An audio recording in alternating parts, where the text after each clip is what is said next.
Bonjour, bienvenue sur Influence Chrétienne.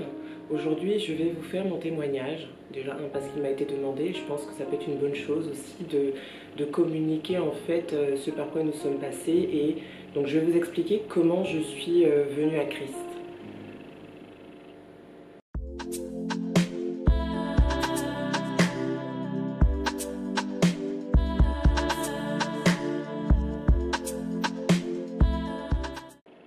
Alors, je suis issue d'une famille, je veux dire une famille peut-être chrétienne, parce que, alors pourquoi je dis peut-être, parce que à la maison on ne parlait pas spécialement de Dieu, on ne parlait pas de Dieu, on n'allait pas à l'église, on allait à l'église que comme beaucoup de gens, pour des mariages, pour des baptêmes, voilà, pour des occasions bien spécifiques. Mais j'ai toujours su que ma famille était, voilà, était protestante. Voilà, c'est comme ça que je vais le présenter. La première fois en fait que j'ai été amenée à parler de Dieu, c'était par ma grand-mère, parce que ma grand-mère était... alors je sais pas trop, un moment elle a été témoin de Jéhovah, un autre moment elle était dans des églises d'éveil, je ne saurais vous dire. En tout cas, elle a fait venir des témoins de Jéhovah en fait chez mes parents, le mercredi pour mes frères et moi, pour qu'on nous donne en fait des bases au niveau donc de la foi chrétienne. Et ça arrivait une fois parce que mes frères et moi, ça ne nous intéressait pas. Et que toutes les semaines, quand ces personnes-là venaient, on n'ouvrait plus la porte. On était jeunes, hein, on était quand même assez jeunes. Mais néanmoins, j'ai toujours eu en fait la conscience que Dieu existait. Je ne peux pas me l'expliquer, mais pour moi, c'était quelque chose de totalement inné. Je savais que Dieu existait. Maintenant, j'ai grandi dans une famille comme beaucoup de familles africaines, dysfonctionnelles, avec voilà, de la violence. Je ne vais pas forcément rentrer dans les détails parce que ce n'est pas ce qui nous intéresse. Ce qu'il faut savoir, c'est que j'ai évolué donc, pendant mon enfance et mon adolescence et le début de ma vie de jeune femme avec des blessures qui dataient voilà, de mon enfance, de mon adolescence et qui n'avaient pas cicatrisé. Et je suis rentrée en fait dans une relation de couple en ayant encore ces blessures-là. Donc je suis restée donc avec le père de mes enfants durant presque 14 ans. Donc nous avons eu 3 enfants. Nous sommes séparés depuis, enfin on n'est plus ensemble depuis 8 ans maintenant. En fait tout a démarré, pendant ma dernière grossesse, la grossesse de mon fils, où la grossesse se passait très très mal. Donc j'ai eu toujours des grossesses très difficiles, des cols qui s'ouvraient à 3 mois de grossesse, donc obligée de rester alitée de 3 mois jusqu'à la fin de la grossesse. Et là pour mon fils c'était assez particulier parce que j'étais allée faire des examens à l'hôpital, les médecins m'avaient rappelé en me disant qu'il fallait que je prépare ma valise, que j'allais être hospitalisée. Et on m'avait expliqué que le cas de mon fils était quand même assez sérieux et qu'il ne savait pas... que la grossesse ne se présentait pas très bien et que là je devais vraiment rester hospitalisée, donc pas simplement alitée comme mes autres grossesses chez moi, mais là que je devais rester hospitalisée. Donc je suis arrivée à l'hôpital et j'étais hospitalisée quelques semaines et les médecins faisaient tout pour accélérer le développement du bébé, des piqûres, etc. Et ils sont arrivés à la conclusion, en contrôlant mon col et constant de l'enfant, que c'est une grossesse que je n'arriverai probablement pas à mener à terme. Et en fait, j'étais désespérée. Et en fait, c'est à ce moment-là que j'ai vraiment commencé à... Je ne vais pas dire que c'est à ce moment-là que j'ai commencé à prier, parce qu'il m'arrivait avant de prier, mais comme beaucoup de personnes qui se disent chrétiens, mais qui ne le sont pas réellement, parce qu'ils ne sont pas réellement engagés. On croit en Dieu, on sait que voilà, Dieu est le créateur du monde, etc. Mais en fait, on ne prie que pour demander des choses ponctuellement, quand on a des vrais problèmes. Voilà. Et c'était une de ces fois-là. Donc face en fait au diagnostic du médecin, je me suis dit, non, j'étais tellement désespérée, j'étais seule dans ma chambre et j'ai prié. Et je pense que cette prière-là, c'était une prière particulière. Vous savez, quand vous êtes vraiment au bord du désespoir, ce sont des prières qui touchent vraiment Dieu, parce qu'ils sont remplis de sincérité. Votre cœur est rempli de sincérité. Et j'ai demandé à Dieu que cet enfant vive. Et Dieu m'a dit, oui, je dis bien Dieu m'a dit, parce que je l'ai entendu de manière audible, il m'a dit dans ma chambre en fait que cette grossesse se passerait bien. Qu'elle se passerait bien, que en fait cet enfant survivrait, quoi que j'entende, que je devais vraiment avoir confiance en lui. Et j'ai eu une paix incroyable en fait qui m'a submergée, inondée jusqu'à la fin de ma grossesse.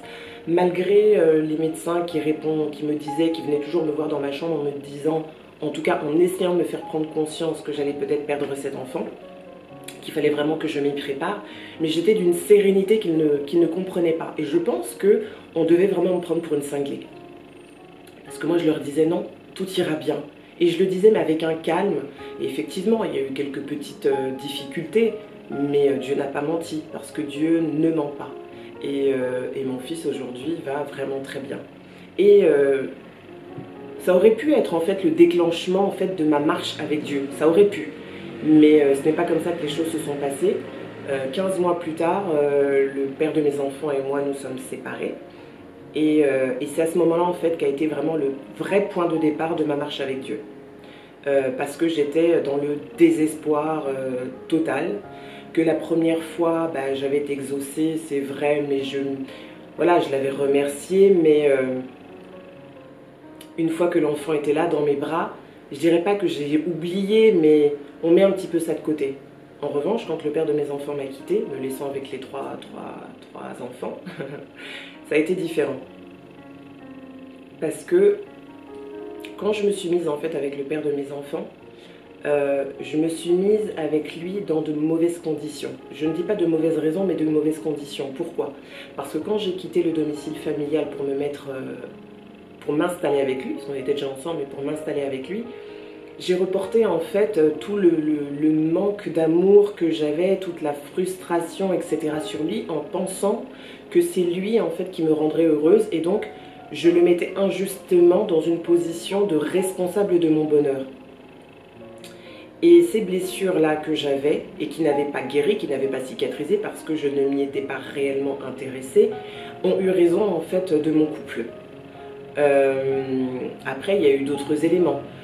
Voilà, les choses qui se sont passées, qui nous ont conduits à nous séparer, vont au-delà de quelque chose de naturel, d'accord? Mais Dieu a permis que ça se fasse parce que je pense que il avait déjà essayé en fait de m'attirer à lui quand j'étais hospitalisée. Et en fait, il a vu que à ce moment-là, je devais être une enfant têtue, que je n'avais pas compris. Et donc, il a permis que ça se fasse, il a laissé cette séparation avoir lieu pour que je me retrouve vraiment dans une situation où j'étais capable en fait de l'entendre. Je n'étais pas distraite par, on va dire, mes préoccupations quotidiennes, mon compagnon, etc. etc. C'est-à-dire que là, à ce moment-là, quand il est parti, j'étais dans un tel état de désespoir. Voilà, je me retrouvais seule avec 3 enfants, je pensais que cet homme-là, c'était l'homme de ma vie, que je vieillirais avec lui, que rien ne pourrait jamais nous séparer, et quelle que soit l'image que je renvoie d'une femme forte, etc., là, à ce moment-là, je me suis retrouvée en fait dans une situation de désespoir total. Je ne le montrais pas à mes enfants, je ne le montrais pas en fait aux gens au quotidien, j'étais toujours souriante, etc., mais le soir. Parce que c'est ça, c'est quand vous fermez la porte de votre chambre, c'est là en fait le soir, quand vous vous retrouvez face à vous-même, que vous n'avez plus rien à faire, votre esprit n'est pas occupé, que tout revient, vous retombe dessus. Et malheureusement, le soir, quand je me retrouvais seule, après avoir couché les enfants, je pleurais. Je pleurais parce que mon monde, en fait, quelque part, s'écroulait. Et c'est là, en fait, c'est là que Dieu s'est réellement, que j'ai vraiment entendu la voix de Dieu. Et là, quand je dis la voix, je ne parle pas de sa voix audible, je parle de sa voix, son chemin. C'est à ce moment-là, en fait, que j'ai été capable de l'entendre, parce que je ne pouvais plus être distraite, en fait, par toutes les autres choses. J'étais tellement dévastée qu'il a suscité des personnes qui sont venues vers moi. Donc notamment ma tante, parce qu'à ce moment-là j'ai commencé vraiment à prier, et c'est une tante que je ne voyais plus depuis longtemps parce qu'on s'était un petit peu perdu de vue, et on s'est retrouvés un petit peu par hasard. Donc quand Dieu veut susciter en fait il suscite des gens et il suscite des circonstances parfois pour vous mener directement à lui. Et cette tante-là m'a dit, Stéphanie, viens à l'église avec les enfants. Moi, je suis, voilà, je vais à l'église, je crois en Dieu, et il m'a beaucoup aidé, etc. Viens, c'est juste, je te propose juste, voilà, de venir. Et je suis allée à l'église avec elle. Donc, et il s'est passé quelque chose en fait ce jour-là. C'est ce jour-là que ma vie a vraiment changé. Parce que quand je suis allée à l'église, c'était, comme je vous dis, hein, ma famille était protestante. Et je sais, moi, que je suis vraiment clairement protestante. Ma tante, elle est catholique. Mais en fait, Dieu reste Dieu. Une église chrétienne reste une église chrétienne. On peut faire un débat sans fin sur les catholiques, les protestants. Toujours est-il que c'est quand même elle qui m'a emmenée à l'église. Et c'est là que j'ai rencontré Dieu. Je suis allée à l'église, j'ai été touchée, j'ai été submergée, j'ai été remplie d'une plénitude que je ne connaissais plus vu la situation dans laquelle j'étais. Et quand je suis partie en fait de l'église, je suis rentrée chez moi avec les enfants et j'ai cherché une église protestante près de chez moi. Et c'est comme ça en fait que j'ai commencé à aller à l'église tous les dimanches, en emmenant aussi les enfants parce que bon, le petit dernier était petit, donc ils avaient tous des cours bibliques qui correspondaient à leur tranche d'âge. Et on était bien et j'ai appris, et c'est comme ça que j'ai commencé à grandir avec le Seigneur et que le chemin de la restauration a été difficile et même encore aujourd'hui je dirais qu'il n'est pas totalement complet, mais toutes les personnes qui me connaissent voient que j'ai fait du chemin parce que avant ça, avant de le rencontrer, j'étais la personne en fait qui croyait en Dieu, qui savait que Dieu existait mais qui ne voulait pas réellement entendre parler. Quand j'entendais des gens parler par la grâce de Dieu, gloire à Dieu, etc., en fait ça me saoulait. Je me disais mais voilà, encore des gens, des illuminés, des gens qui sont... En fait je critiquais, j'avais en fait un mauvais regard sur ces gens-là et dès que j'entendais ça, dès que j'étais dans une pièce où j'entendais des gens avoir ce genre de discours, je prenais mes affaires et je partais. Donc quand je vous dis, oui, je viens de loin, de ce côté-là, c'est vraiment, Dieu m'a vraiment, vraiment touchée. Et aujourd'hui, et je le dis déjà depuis longtemps, et je l'ai même dit aux enfants, même si en fait cette séparation a été difficile en fait pour eux, parce que forcément ça a complètement éclaté la famille, je ne regrette pas. Parce que c'est là en fait que j'ai rencontré en fait Dieu. C'est là que j'ai appris qui était Jésus. C'est là que j'ai appris que son amour était incommensurable. C'est là que j'ai appris que même si un homme, un parent, etc. peut t'abandonner, lui ne t'abandonne jamais. Il dit, je pense que c'est dans le psaume 27 où il dit ton père et ta mère t'abandonnent mais l'Éternel te recueillera toujours. En fait c'est vraiment ça. C'est qu'à un moment donné où en fait vous avez l'impression d'avoir été abandonné, d'avoir été trahi, d'avoir été... Et bien Dieu c'est celui en fait qui ne vous abandonnera jamais, qui ne vous trahira jamais.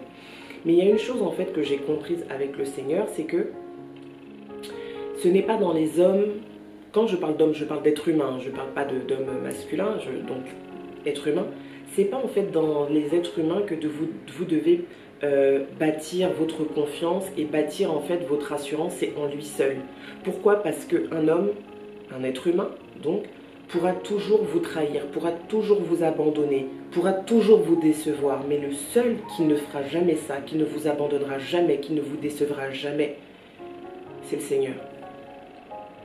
Et quand en fait vous rentrez dans une relation de couple alors que vous ne connaissez pas votre identité en tant que femme, en tant qu'homme, que vous ne connaissez pas votre identité en Christ,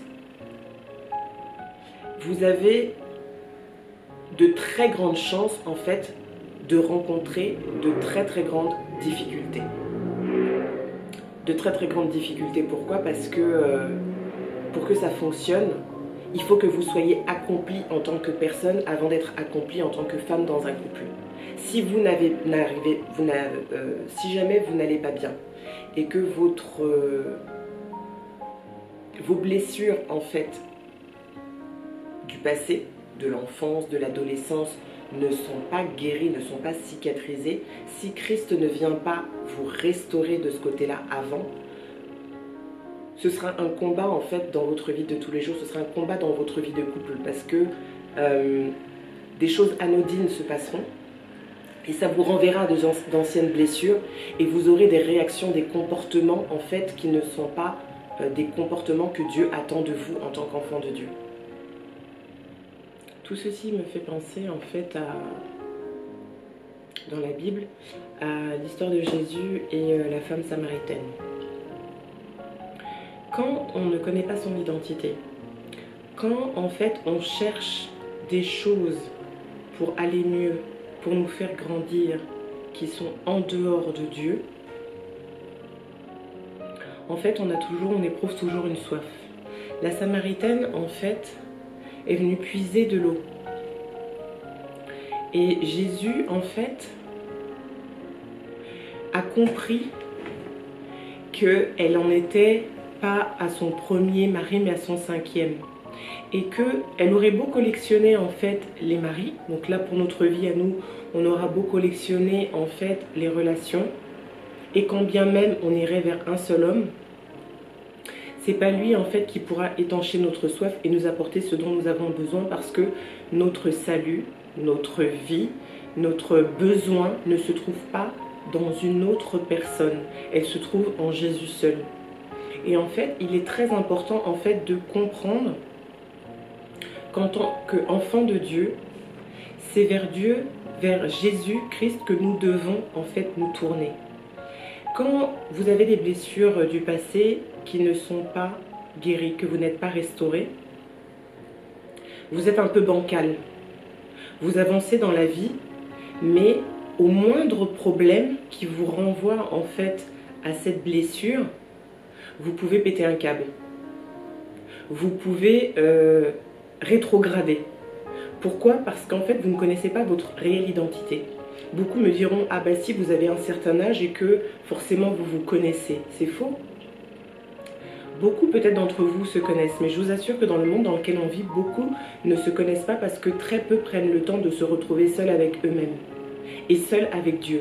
C'est important en fait les moments que vous prenez pour être seul avec vous-même, pour réfléchir à votre vie, prendre le temps en fait de tirer des leçons en fait de ce que vous avez vécu, de ce qui s'est passé, et de tout remettre en fait entre les mains de Dieu en disant voilà ce qui vous est arrivé, voilà ce que vous ressentez, parce que même si Dieu le sait, il faut l'exprimer. Vous lui expliquez voilà telle est ma situation de manière la plus sincère, et Dieu viendra effectuer le travail en vous qu'il a besoin d'accomplir. Il va venir combler les brèches. Vous êtes en fait comme un vase qui est fissuré. Et un vase qui est fissuré, même si vous le recollez, ou en apparence qu'il a l'air de tenir, au moindre choc, il s'écroule, il se casse à nouveau. Dieu, lui, il ne vient pas mettre de la colle pour que chacun des morceaux, en fait, tienne. Il vous restaure complètement comme s'il faisait de vous un nouveau vase. Sans brèche. Sans brèche. Et en fait, c'est ça dont vous avez besoin. Que ce soit dans n'importe quelle situation en fait que vous rencontrez, c'est de Dieu dont vous avez besoin. Mais une chose aussi que je constate, c'est que dans la marche chrétienne, dans notre vie chrétienne, il ne suffit pas simplement de recevoir Jésus dans notre cœur. C'est le début de notre vie chrétienne, de notre marche chrétienne, c'est vrai, mais c'est aussi le début de certains problèmes. Au tout début, quand vous recevez Christ, au tout début, tout va très bien. Dieu pourvoit, il fait tout ce qu'il a à faire avec vous parce que vous êtes en fait un nouveau-né. Vous êtes un nouveau-né spirituel. Et quand, dans le monde naturel, une femme accouche, un père et une mère prennent soin de leur enfant. Il n'est pas capable en fait de faire les choses par lui-même, donc vous lui donnez à manger, vous le changez, etc. L'enfant n'a rien à faire, on pourvoit tous ses besoins et tout est bien, tout va bien dans son monde. Mais à un moment donné, l'enfant grandit et vous aussi en fait vous devez grandir, nous devons grandir. Et on constate que quand on a passé cette période-là, les choses sont beaucoup plus difficiles parce que Dieu n'attend plus de nous qu'on ouvre juste la bouche et qu'on prenne. Maintenant, nous devons passer à de la nourriture solide. Nous ne pouvons plus rester au lait. Nous devons passer en fait à de la nourriture solide. Et nous devons, là, dans ce cas-là, commencer à lire la Bible, méditer, prier. Il y a tout un nombre de choses à faire parce que le diable rôde. Et quand, en fait, une âme qui lui était destinée revient vers Dieu, il n'a pas envie en fait de vous laisser tranquille. Il a envie de vous récupérer. Et c'est à ce moment-là que vous devez vous armer. C'est à ce moment-là qu'on doit s'armer. En fait, on doit se bâtir en Christ. Vous savez, quand vous acceptez Christ et que vous décidez de marcher avec lui, ce n'est que le début. C'est le début de beaucoup de choses. C'est le début d'une vie merveilleuse parce que vous savez que les problèmes, vous les vivez plus de la même manière que lorsque vous étiez dans le monde ou que vous. Voilà. Il y a beaucoup de choses en fait qui sont vraiment différentes. Voilà. Vous avez des épreuves, mais voilà, vous les vivez différemment. Mais vous êtes aussi beaucoup plus attaqué. Et en fait, vous devez grandir en fait en Christ. Vous devez apprendre en fait comment combattre, comment lutter, etc. Et vous avez des moments où en fait, quand vous acceptez le Seigneur, c'est pas juste vous commencez en fait votre marche avec lui et que ça ne va que en grandissant. Bon nombre, je ne sais pas si c'est votre cas, moi je ne parlerai que de mon expérience et de certaines personnes aussi que je connais, c'est que le début de la marche chrétienne est pendant un certain temps, jusqu'à ce qu'on arrive à trouver, on va dire, un bon rythme, une bonne intimité en fait avec le Seigneur. C'est un parcours jonché d'épreuves et on est souvent un peu en dents de scie. Il y a des moments où tout va bien, vous arrivez vraiment en fait à marcher avec lui, à respecter en fait les ordonnances, les commandements, les choses qu'il nous demande. Et il y a des moments où vous allez chuter. Mais en fait, je vais vous dire une chose. Personne, moi en tout cas, je ne serai jamais là en fait pour vous dire que c'est mal. Vous chutez, ce sont des choses qui arrivent. Ne vous flagellez pas parce que en fait, vous pensiez que vous étiez là et que vous retombez. J'ai presque envie de vous dire c'est normal. Sauf qu'à un moment donné, il faut comprendre en fait comment fonctionne la vie spirituelle. Il faut comprendre que lorsque vous allez changer de niveau ou que vous allez recevoir des bénédictions, vous allez être attaqué. Il faut être conscient en fait de ça. Parce que si vous n'êtes pas conscient de ça, quand ça arrive, vous vous laissez prendre au piège, on se laisse prendre au piège et on retombe. Alors que quand on sait comment les choses fonctionnent, on fait preuve de plus de discernement. Si toi aujourd'hui, tu sais que tu as accepté le Seigneur depuis un certain temps et que tu t'es fait baptiser et que, je sais pas, il y a des bonnes choses qui te sont arrivées et que un pépin est arrivé et que tu as chuté, que tu as l'impression d'avoir rétrogradé, je t'en supplie, ne te flagelle pas. Ce sont des choses qui arrivent. Ne te compare pas à ton voisin en te disant « oui, mais elle aussi, elle était dans la même situation que moi, où on a cheminé, on a démarré ensemble, mais elle va bien. » Non, parce que déjà, tu ne sais pas. Tu ne sais pas. Tu n'es pas à l'intérieur d'elle, tu n'es pas dans sa vie, et les gens ne te montreront jamais réellement tout ce qu'ils vivent. Donc tu ne sais pas. Peut-être qu'en apparence, elle va bien, mais tu ne connais pas l'état de son cœur. Tu ne sais pas si elle est remplie de colère, d'amertume, etc. Parce que les paroles qu'elle prononce ne reflètent pas forcément ce qu'il y a à l'intérieur. Ne te compare jamais aux autres parce que tu ne sais pas réellement ce qu'il y a dans leur vie. Tu ne sais pas ce qu'il y a dans leur cœur. Tu ne sais pas ce qu'ils traversent. Et peut-être qu'en fait, ils ne te le disent pas, mais ils traversent la même chose que toi. Donc, en fait, ne t'en veux pas. Ce sont des choses qui arrivent, en fait, dans la marche chrétienne. D'avancer et parfois de trébucher. Mais l'important, c'est pas de trébucher. L'important, c'est que quand tu trébuches, tu ne restes pas à terre. Tu te relèves, tu demandes pardon à Dieu, tu lui demandes de t'aider. Et en fait, il t'aidera.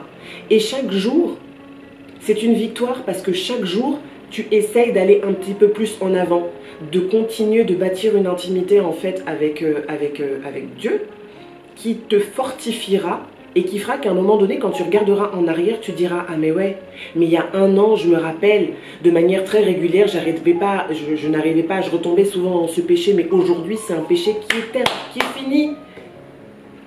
C'est derrière toi. Et peut-être qu'il y aura autre chose. Mais en fait, savoure en fait les victoires que tu as en fait au quotidien. Ne vois pas en fait tout ce que tu n'arrives pas encore à faire. La Bible dit que dans Ecclésiaste, il y a un temps pour tout. C'est pas la peine d'essayer d'aller plus vite que la musique. Bien sûr, on a tous envie d'être des chrétiens matures, spirituels, mais parfois ça prend du temps. Il y a des personnes pour qui ça peut aller très vite et des personnes pour qui ça peut prendre du temps. Parce qu'en fait, on est tous différents en fait devant Dieu. Vous avez ceux qui sont très obéissants. Dès le départ, c'est leur nature, c'est leur tempérament, etc. Et ils vont lire, entendre, comprendre la parole de Dieu et ils vont y aller. Et puis, il y a des personnes qui sont un petit peu plus têtues. Vous savez, en fait, dans la marche avec Dieu, il y a une chose que j'ai constatée. Ce que tu n'arrives pas à appliquer par toi-même, quand tu n'arrives pas, en fait, à obéir à la parole, à un moment donné, tu apprendras forcément. Parce que Dieu mettra des situations qui te pousseront à évoluer. Donc ne t'inquiète pas en fait pour ça. Dieu t'aime, quoi que tu fasses. Il n'y a aucun péché qui soit trop grand pour que Dieu ne te pardonne pas. Donc sois tranquille. Mais marche dans l'obéissance, dans la soumission à son autorité, à sa volonté et dans la sanctification. En tout cas, je vous ai donné mon témoignage. Soyez bénis. Abonnez-vous, likez, commentez, partagez et je vous dis à très bientôt pour plein de petites nouveautés. Soyez bénis. Au revoir.